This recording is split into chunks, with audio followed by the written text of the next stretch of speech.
In 1978, a researcher at Harvard named Ellen Langer discovered something that, it absolutely shattered our understanding of human rationality. It really is one of those benchmark studies. Right.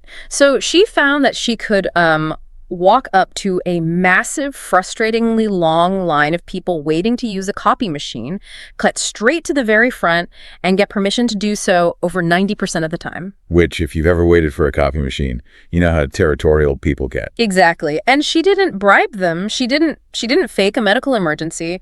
All she did was deploy one specific, entirely meaningless word. Just one word. A word that acted like a master key to the human brain's compliance center. And today, we are going to teach you that word.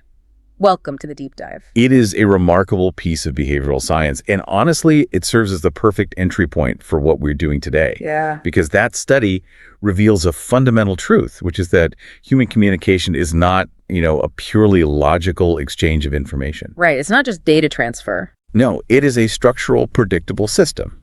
And if you understand the structure, well, you can manage the outcome. I am so thrilled you're here with us today because you listening to this right now, you are stepping in as the crucial third participant in a conversation that is, it's designed to completely rewrite how you operate in your professional life. A total operating system upgrade. Exactly. We are taking the source material we've gathered, a really fascinating deep dive analysis of professional communication, organizational psychology, and linguistic strategies, and distilling it into a masterclass on taking control of the narrative. Taking control being the operative phrase there. Right. The mission of this deep dive is to transform you from someone who is merely surviving high-pressure situations, bracing for impact in meetings, sweating through presentations, overthinking emails, into someone who proactively designs those interactions from the ground up. It's a huge leap.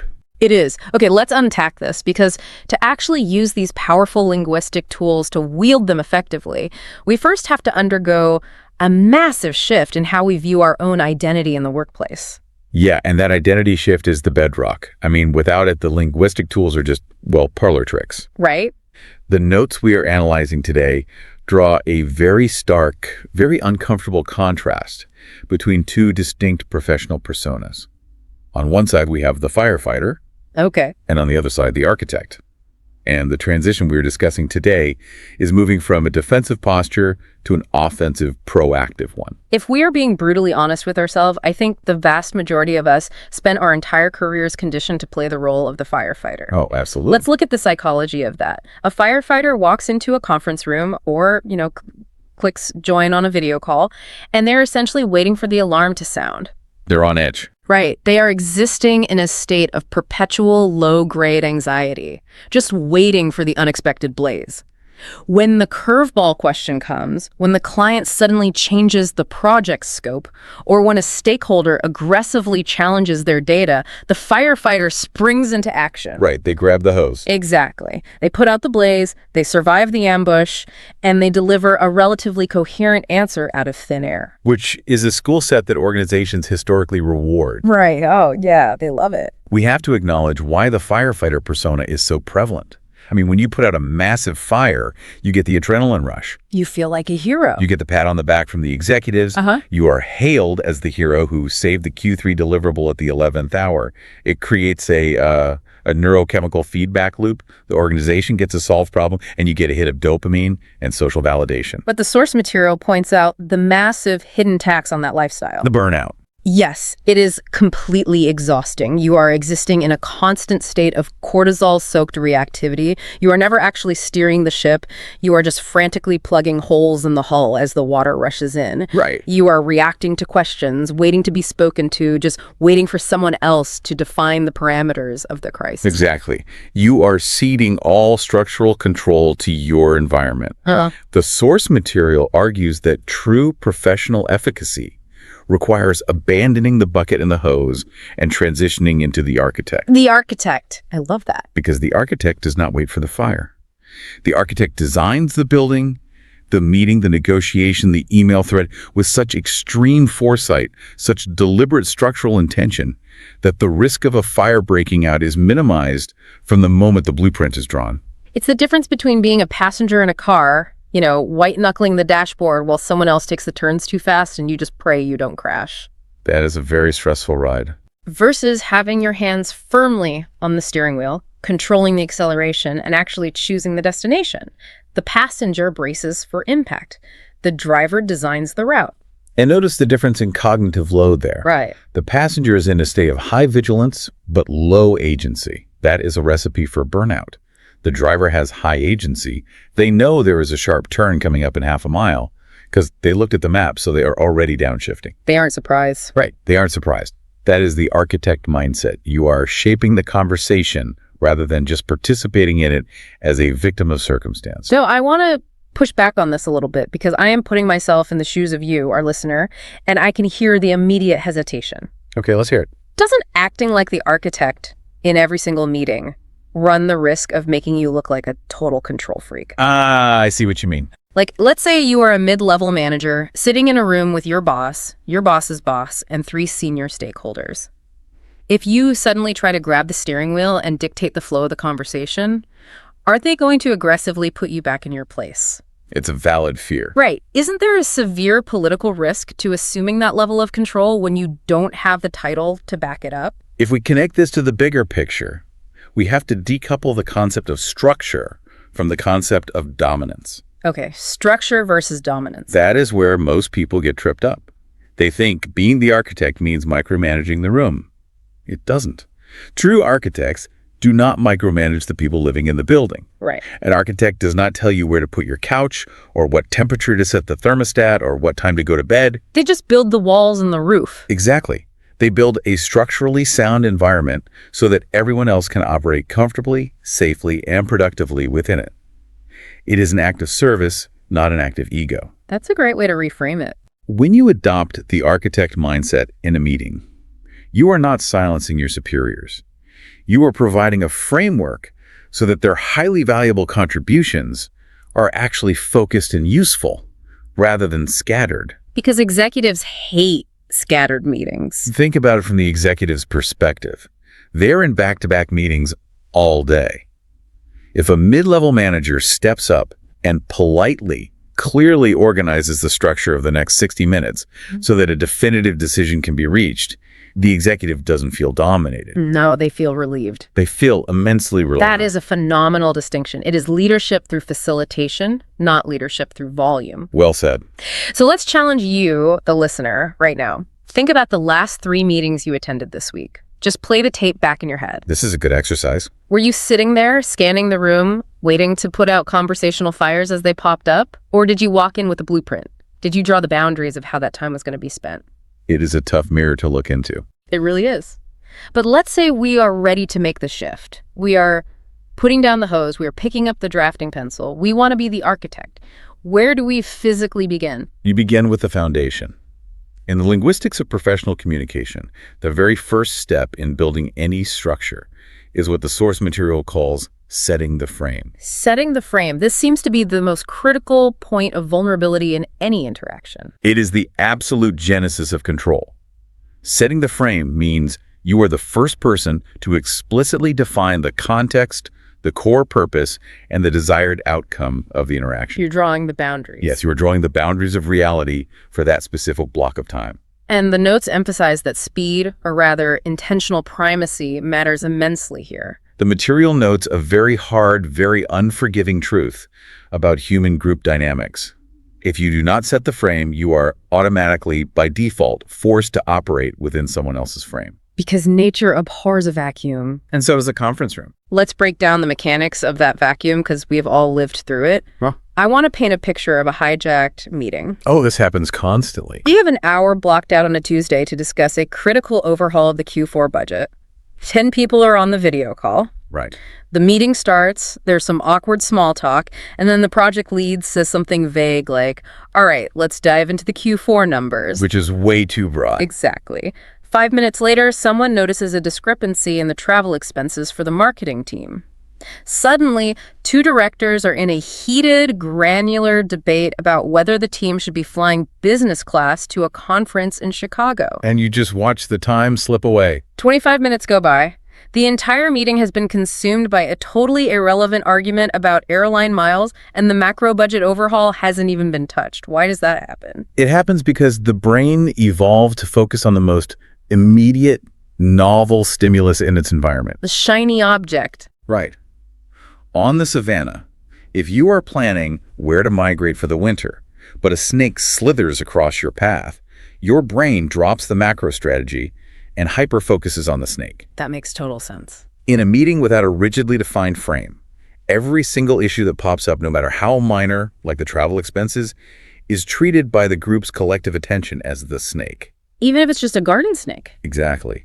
It appears to have equal weight to the main goal because no one explicitly established what the main goal was. Whoever speaks first and defines the parameters controls the lens through which everyone else evaluates importance. Precisely. Let's look at the specific example provided in the source material regarding a Q4 marketing strategy.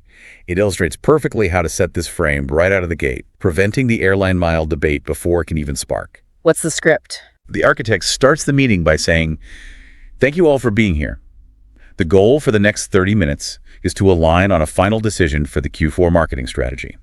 We have 2 proposed options in front of us, and my aim is for us to leave this room with a clear, actionable plan." That is surgically precise. Let's dissect the mechanics of that statement. It is incredibly dense with structural power. First, they say, the goal for the next 30 minutes. Setting a timeline. Right. That establishes a temporal boundary. It signals to everyone's subconscious that time is a finite resource in this specific context, which subtly discourages rambling. No one wants to be the person wasting the finite resource. Exactly. Then the critical phrase, to align on a final decision. This is the magic. The frame is now explicitly centered around decision and action. Right. The frame is not brainstorming. The frame is not sharing our feelings about Q3 bin. The frame is, we are making a choice today.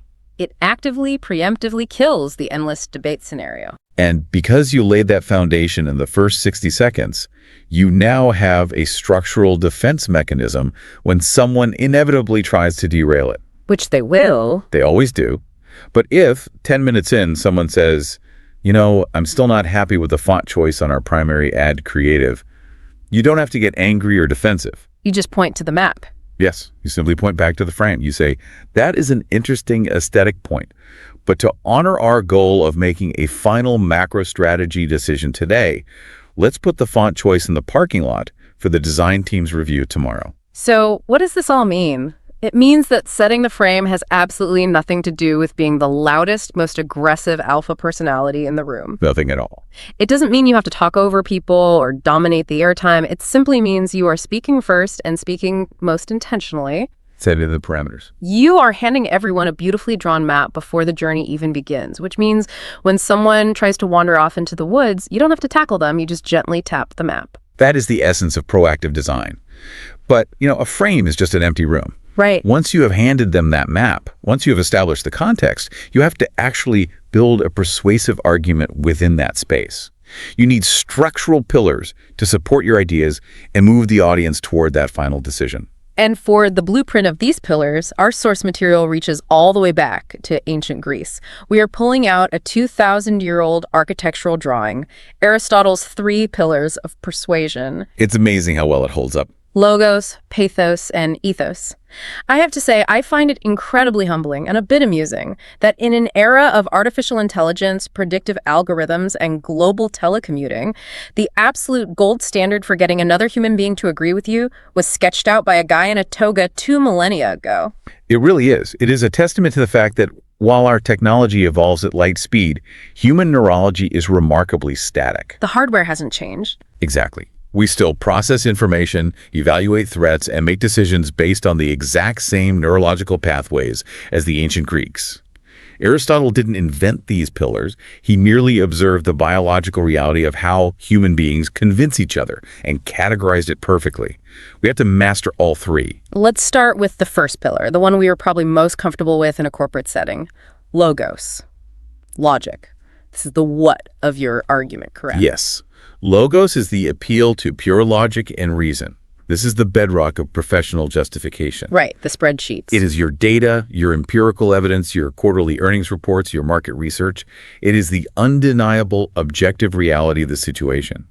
And the source material highlights a highly effective modern framework for delivering logos so that it is easily digestible. It's called the PRE method. P-R-E-P, point, reason, example, point. It is a cognitive closed loop. When you are delivering a logical argument, you don't just dump data on the table. You structure it. Right. First, you state your core point. We need to migrate our server infrastructure to the cloud. Okay, clear. Second, you give the logical reason. Because our current on-premise servers are operating at 95% capacity and slowing down client load times. The why. Third, you provide a concrete, undeniable example or data point. For instance, last Tuesday, the system lag caused a 12% drop in completed checkout conversions during peak hours. Very specific. And finally, you reiterate the point to close the loop. Therefore, migrating to the cloud is the most viable solution to stabilize revenue. It is clean. It is efficient. It leaves very little room for misinterpretation. But, and this is a massive flashing neon, but the source material logic alone is almost never enough to actually move a human being to take action. This is the trap. This is a trap the firefighter always falls into. They think if they just present the spreadsheet will do the arguing for them. It never does. But let's look at human behavior objectively. If pure logic were the primary driver of our actions, nobody would ever smoke a cigarette. We would all invest exactly 20% of our income into index funds every month. We would all go to bed at 9 p.m. after a sensible meal of steamed vegetables. And yet, perfectly logical, structurally sound business proposals get rejected in boardrooms across the world every single day. Because treating humans as purely logical processing engines ignores the reality of the brain. The prefrontal cortex, where we process logic and data, is evolutionarily very new. Right. The limbic system, where we process emotion, survival instincts, and social bonding, is ancient, incredibly powerful, and fast. Humans are not rational creatures who occasionally have emotions. We are profoundly emotional creatures who use logic to justify the decisions our emotions have already made. Which brings us to the absolute necessity of the second pillar, pathos, the appeal to emotion, the why it matters on a human level. Pathos is the bridge. It connects your cold, sterile data directly to the lived human experience of the listener. It tethers your logical argument to their underlying hopes, their career fears, their core values, or their daily grinding frustrations. The source material provides a brilliant example of this contrast when pitching a new software system to a department. Let's say you are using pure logos. You stand up and say, implementing this new project management software will increase our departmental operational efficiency by 15%. Which is a solid fact. You have your data. But how does the listener's brain react to that? Probably zoning out. It's dry. Efficiency by 15% is an abstraction. It does not trigger a visceral response. It does not move the emotional needle. But watch what happens when we inject pathos into that exact same data point. The architect stands up and says, this new software will increase our efficiency by 15%. But what that actually means for us on a daily basis is no more late nights struggling to reconcile data across 3 crashing systems. It means getting out of this building and home to our families on time. It means actually feeling a sense of pride and momentum in the work we accomplish each week, rather than feeling totally drained by a broken process. Let's analyze the shift in neurochemistry there. You just transitioned from selling a feature efficiency to selling a profound psychological state. You are selling relief. You are selling relief. You are selling the reclamation of their personal time. You are selling the alleviation of workplace suffering. The 15% metric, the logos, is merely the vehicle. The destination is a better life. The destination is a fundamentally better quality of life for the human beings sitting in that room. That is how you bypass the analytical filters and create genuine desire. The logic justifies the investment, but the emotion creates the urgency to act on it. It is incredibly powerful, but there is a final piece to this puzzle, the third leg of the stool, without which the entire structure collapses. But ethos. Right, because you can have the most bulletproof PRP method data in the world, and you can paint a beautifully emotional picture of getting home to the kids. But if the audience does not fundamentally trust the person speaking, you are dead in the water. That is ethos. Ethos is the appeal to character, authority, and credibility. It is the silent, subconscious question every single listener is asking themselves the moment you open your mouth, why should I listen to you? You know, I was thinking about this, and ethos is almost exactly like a professional credit score. Oh, I like that comparison. You don't just get an 800 credit score the day you open a bank account. You build it up slowly and meticulously over time through small, consistent acts of reliability.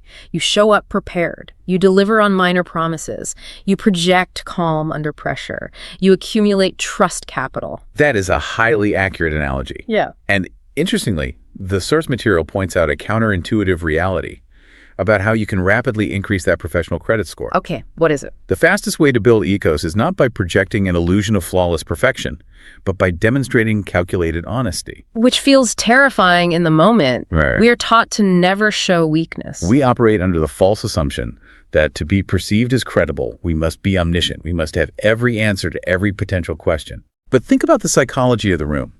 If an executive asks you a highly granular question about a data subset, and you do not actually know the answer, attempting to fake it or speaking in evasive circles destroys your credibility instantly. Because everyone in the room has mirror neurons. They can read your microexpressions. They can hear the subtle shift in your vocal cadence. They know you are faking it. They can smell the panic. Exactly. You are severely damaging your credit score to protect your ego. But what does the architect do? The architect looks the executive in the eye and says, "That is a critical question. I do not have the exact figures for that specific subset in front of me, and I refuse to give this room an inaccurate estimate. I will pull that specific data point the moment we conclude and have it in your inbox by 2 p.m. It's a total paradigm shift. By admitting ignorance, you have paradoxically proven your integrity. You've just made a massive deposit into your ESOS account. You have explicitly told the room, I prioritize objective accuracy over my own vanity. And that means when you do speak definitively on the next topic, they will believe you without hesitation. You spend that accumulated trust when you are making the really big pitch. What's fascinating here is the absolute necessity of equilibrium. The structural integrity of your argument depends on balancing all three pillars. Okay, what happens if we don't? If a speaker relies entirely on logos, they sound like a robot reading a technical manual. It is alienating and boring. If they rely entirely on pathos? They come across as an emotional manipulator, like a late-night infomercial salesman trying to exploit your anxieties. It feels cheap and untrustworthy. And if it's all ethos? Then it devolves into pure arrogance. It's an exercise in status flexing and name dropping. Listen to me because of my title, or because I've been here for 20 years, or because of where I went to business school. It demands compliance, but lacks substance. So you need all three. The most persuasive, architecturally sound communication weaves all three together seamlessly. You are essentially saying, here are the objective facts of our reality. That's logos. Here is how those facts deeply impact our shared human experience. Pathos. And here is why my track record proves I am uniquely positioned to guide us through this challenge safely. Ethos. Okay, so let's zoom out and look at our blueprint so far. We have laid a solid foundation by setting the frame of the meeting. We have built the walls using Aristotle's 3 pillars of persuasion. The building is structurally sound. Yes. But we have a final critical problem. How do you get your audience, your colleagues, or your clients to willingly walk through the front door of this building you've designed? If you just stand there and lecture them, even with perfect logic and emotion, you are still treating them like passengers. That's right. The source material reveals a fundamental truth of human psychology. You don't tell them to walk inside, you ask them. We are now moving from structural theory into the strategic linguistic toolkit. And you are entirely correct. The most potent yet underutilized tool in a proactive leader's arsenal is the strategic use of questioning. This flipped my brain a little bit when I was reading the notes. Because we are deeply conditioned, starting from our very first days in the education system, to view questions differently. We think of them as a test. We are taught that the teacher, the authority figure, asks the questions, and we, the passive participants, supply the answers to prove our worth. That deeply ingrained social conditioning is precisely why this strategy is so devastatingly effective in a professional setting. The person asking the questions controls the spotlight. Right. When you consciously decide to be the one asking the questions, you are subtly, non-aggressively assuming the mantle of leadership. But beyond just establishing authority, questions serve a mechanical purpose. They do not merely extract information from the listener. They direct the listener's internal cognitive flow. They steer the brain. The source material breaks this down into 3 highly specific types of questions, each with its own psychological function. The first is the rhetorical question. Now, we all know what a rhetorical question is, but in this context, it is used as a tool to direct thought without requiring verbal participation. Right. It forces the listener's brain to internally generate the exact answer you want them to find, making them feel as though the realization was their own. That's sneaky. Well, the human brain cannot ignore a question. Even if you know you aren't supposed to answer out loud, your subconscious immediately begins searching for the answer. The example provided in the text is a classic shift in perspective. We can continue with our legacy software system, but we have to ask ourselves, what is the real cost of inaction? It's brilliant because it hacks the listener's internal monologue. When I hear, what is the real cost of inaction? My brain immediately starts involuntarily cataloging all the late nights, the crashed servers, the frustrated clients. I am actively building your argument for you inside my own head. You aren't forcing the data on me. You are just providing the search query for my brain to run. You are leading them to the water, but allowing them the dignity of deciding to drink. Which provides a seamless transition to the second tool, leading questions. These are far more pointed. These are designed to guide the listener's verbal agreement toward a highly specific, predetermined conclusion. Yes. The source gives the example. Wouldn't we all agree that achieving a 20% improvement in customer satisfaction is a baseline goal worth pursuing? But wait, let me pause right here and issue a massive challenge to this concept. Please do. Because, leading questions, isn't that just a polite corporate way of being intensely manipulative? How do we use these without sounding like a sleazy courtroom lawyer badgering a hostile witness on the stand? Isn't it true you want the company to succeed? Exactly. It feels like you are trapping people in a rhetorical corner where they look stupid if they say no. It is a vital pushback. And the ethical line between influence and manipulation is a tightrope we must navigate with extreme care. But the difference between a sleazy lawyer and a proactive architect lies entirely in the foundation we built in step 1, the frame. Okay, how does the frame sanitize the leading question? Because context dictates intent. Manipulation is guiding someone toward a conclusion that benefits you exclusively, often at their expense, or by deceiving them about the true nature of the conversation. Right. Influence, in the context of the architect, is guiding the room toward a shared goal that was established openly, transparently, and mutually in the initial frame.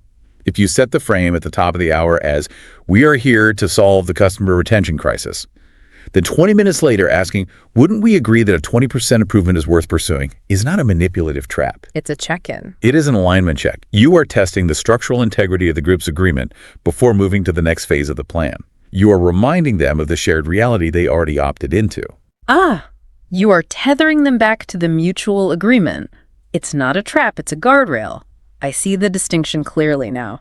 And that brings us to the third type, which seems to be the ultimate tool for generating genuine, long-lasting buy-in, open-ended questions. Open-ended questions hand the microphone over to the audience, but, and this is crucial, they do so within the structural boundaries you have already created. Give me an example. The example from the text is, what are your initial thoughts on how this new cloud-based process could best support your specific team's workflow? Notice the hidden architecture in that question. You aren't asking if the new process will happen. The implementation of the process is an established premise. You are asking how it can best serve them. And from a neuropsychological standpoint, the impact of this is profound. When people feel that their input is genuinely being heard and integrated, their defensive adversarial barriers completely lower. The threat response shuts down. The amygdala threat response deactivates. They transition from being passive, resistant recipients of a top-down corporate edict into co-architects of the implementation. They feel ownership over the nuances of the change, even if the macro-level change originated entirely with you. And humans rarely destroy that which they helped build. If they feel they had a hand in designing the workflow, they will defend it. Okay, here's where it gets really interesting, because we are about to transition from these broad, strategic questioning frameworks into a highly specific, almost microscopic psychological hack. We teased this at the very beginning of the show with the Xerox study. It's one of my favorites. It sounds almost too simple to be real, but the behavioral data behind it is absolutely wild. We are talking about the disproportionate power of a single magic word. The word because. Let's dive deep into Ellen Langer's 1978 Harvard study. This is the cornerstone of understanding human cognitive shortcuts. Paint the full picture of this experiment for us again. It is brilliant because it perfectly isolates a single variable in a high-tension social environment. The researchers went into a busy university library where there's a long, frustrating line of people waiting to use a single copy machine. Now, cutting in line is a universal social taboo. It immediately elicits hostility. Right, the stakes are real. People get fiercely territorial over their spot in line. Exactly. So the researchers had an actor approach the person currently using the machine. The first prompt they used was simple, direct, and provided no justification. "Excuse me, I have 5 pages. May I use the Xerox machine?" Which is a polite but incredibly bold request. And the result was about what you would expect. Roughly 60% of people complied and let the person cut in line. Right. 60% is decent, but it still means 40% of people told them to wait their turn. Then they ran the experiment again, altering the script slightly. They added our target word, followed by a completely vacuous, meaningless justification. They said, "Excuse me, I have 5 pages. May I use the Xerox machine because I have to make some copies?" Which, when you analyze it logically, is hilarious. It is a tautology. Can I use the copy machine because I need to make copies? It adds absolutely zero new information to the request. Why else would you be standing? Logically, it should have the exact same 60% success rate, or perhaps even lower, because it sounds slightly absurd. And yet, the compliance rate skyrocketed to 93%. Wait, 93%, over 9 out of 10 people happily stepped aside and let a stranger violate a major social norm, all based on a completely obvious, nonsensical reason. How is the human brain falling for this? It falls for it because of heuristics. A heuristic is a mental shortcut that eases the cognitive load of making a decision. Right. The human brain is bombarded with millions of pieces of sensory and social data every single second.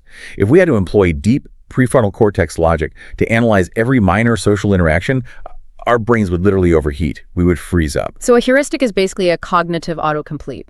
That is a perfect way to describe it. Over our lifetimes, we learn certain linguistic patterns. We learn that a request, when followed by the structural hinge word "because," is almost always followed by a valid, socially acceptable justification. So we just trust it.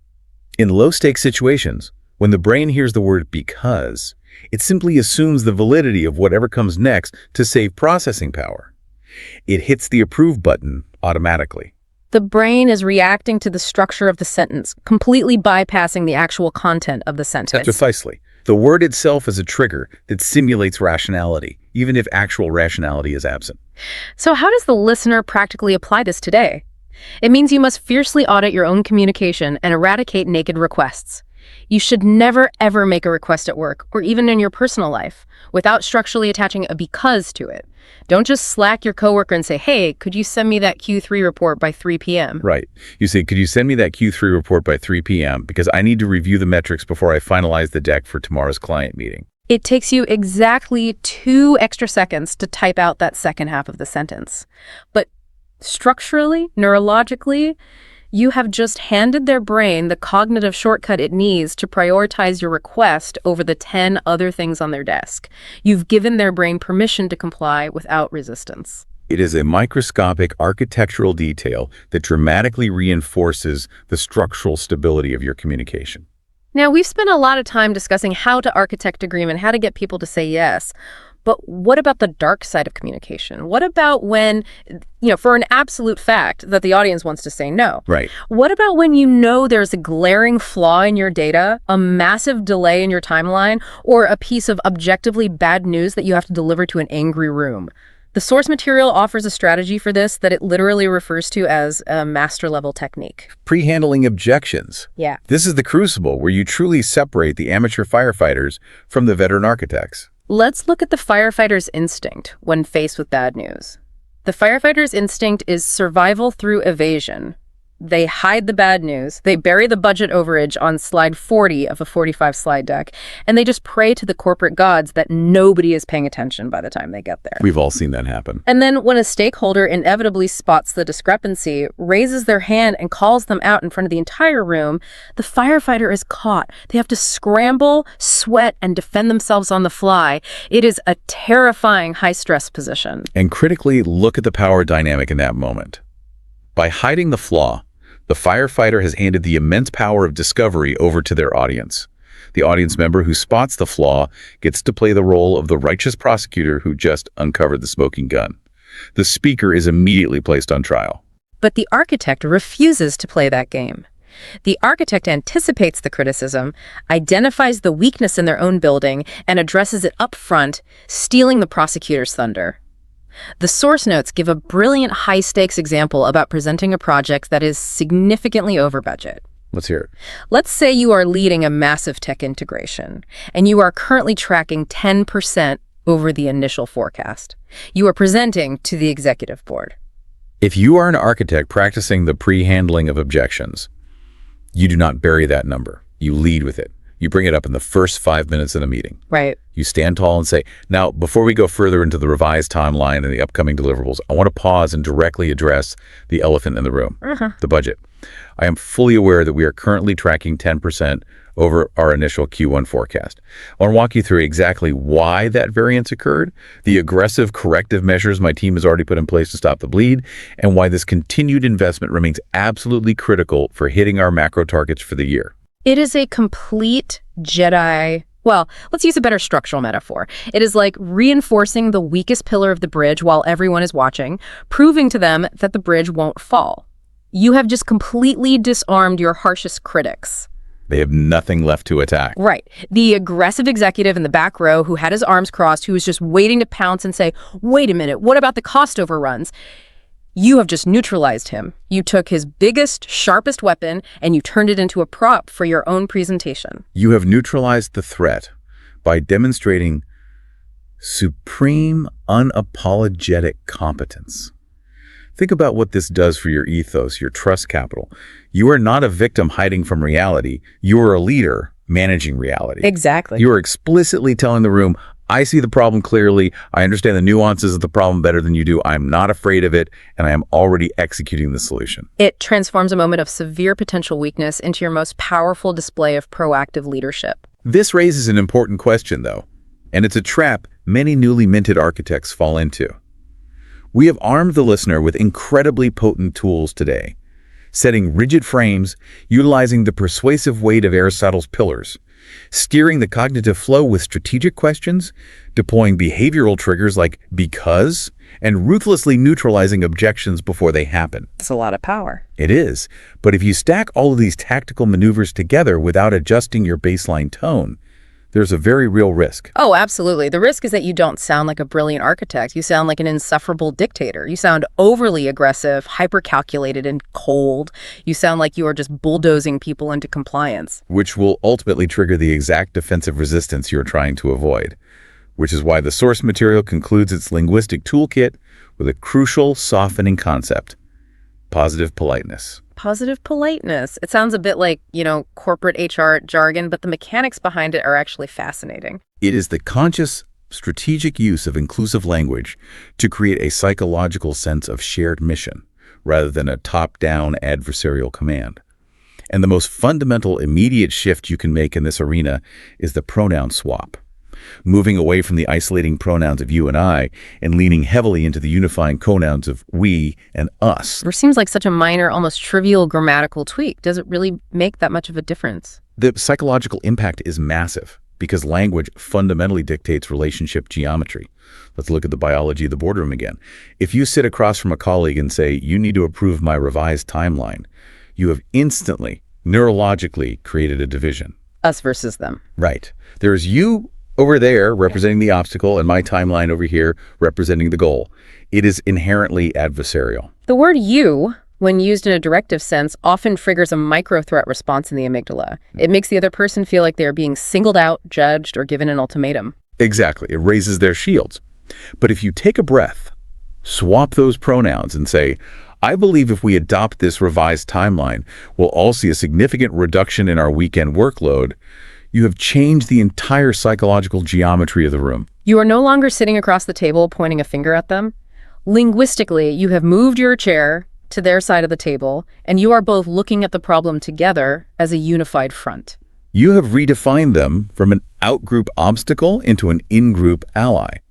The source material also applies this principle of positive politeness to how we handle disagreements or how we build on other people's ideas in a brainstorm. They call it collaborative framing. How does that work? Let's say a colleague proposes an idea that you know is flawed and you have a better one. The classic blunt response is, my idea is better, or that won't work. Which instantly crushes their ethos in front of the group and guarantees they will fight your idea purely out of spite. Because you attack their status.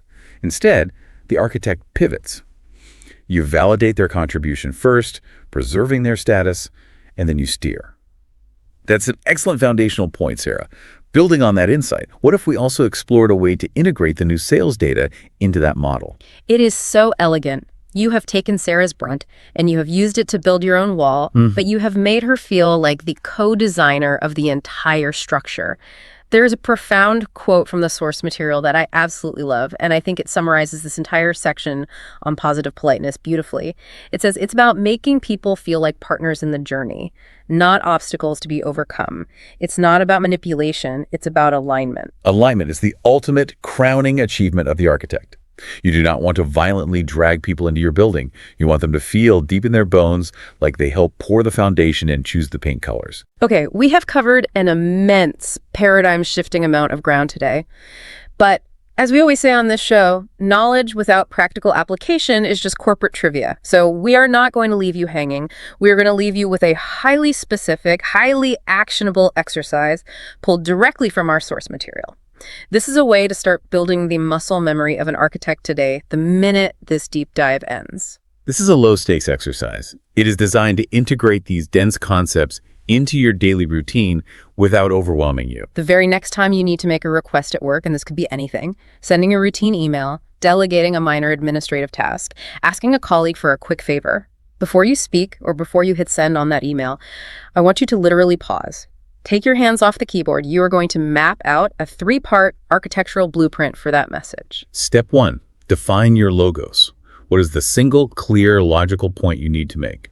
Strip away all the emotional fluff and throat clearing. What is the core data, the core fact, or the core necessity? Step 2, layer on the pathos.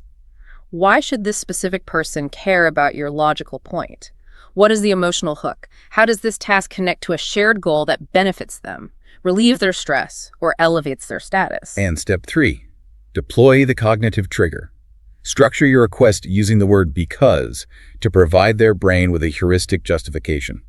So let's synthesize this in real time. Let's say you need a colleague, Mark, to review a dense client report before you send it out. The firefighter, acting on reactive impulse, just runs over to Mark's desk and says, "Hey, Mark, I'm Slam. Can you read this real quick?" It's unstructured, it's frantic, and it centers entirely on the speaker's stress. But the architect maps it out, the logos. I need a second pair of eyes to check for structural errors, the pathos. This is for our biggest, most demanding client, and we both want to look incredibly competent in their eyes. The trigger. The word because. Putting all of those elements together, smoothing it out with positive politeness, the architect says, "Hey, Mark, could you please take a quick look at this client report for me? Because you have such an exceptional eye for detail, and I want to make sure we submit our absolute best work to this client." It is a masterpiece in miniature. It's logically sound, representing the logos. It appeals to his professional pride and our shared desire for success, hitting the pathos. It uses the cognitive shortcut to secure compliance, there's our because, and it ends with the unifying pronoun we. It is a structurally perfect request. And the brilliance of this exercise is neuroplasticity. By consciously practicing this 3-part framework on the small, daily, low-stakes interactions, you are literally rewiring your brain's default communication pathways. When the stakes are suddenly raised, when you are in that high-pressure boardroom and millions of dollars are on the line, you won't have to scramble or panic. The mental architecture will already be permanently built. We've covered the complete journey from defense to offense. We've talked about putting down the fire hose and picking up the drafting pencil. We've learned the physics of the meeting room and how to draw the boundaries by setting the frame. We've utilized Aristotle's ancient infallible wisdom of logos, pathos, and ethos.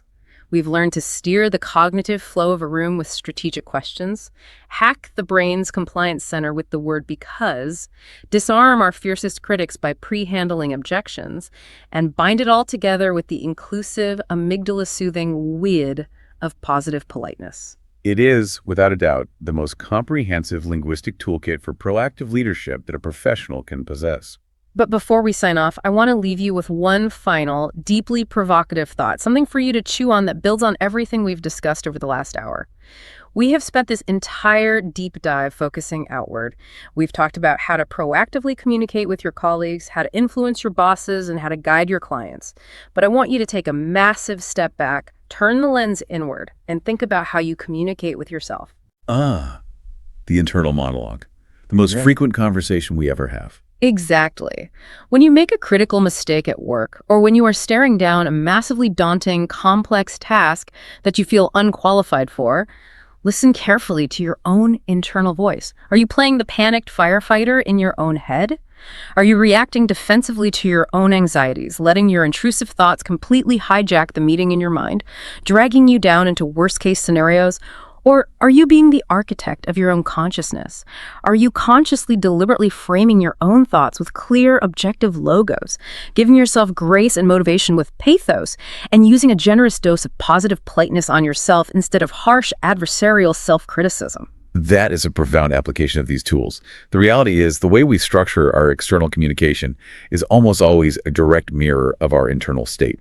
You cannot be an architect in the boardroom if you are a firefighter in your own mind. If these linguistic strategies are structurally powerful enough to disarm a hostile room full of executives, to bypass cognitive defenses, and to perfectly align a team of stubborn individuals, imagine what they could do for your own peace of mind if you turn them inward. The architecture of your mind dictates the structure of your reality. Build it well. Let's leave it right there. Thank you so much for joining us on this journey today. Remember, taking control of the narrative, taking control of the conversation, whether it's happening in the highest stakes boardroom or in the quiet confines of your own head, starts with your very next interaction. You're no longer waiting for the fire alarm. You hold the blueprints. We'll catch you on the next deep dive.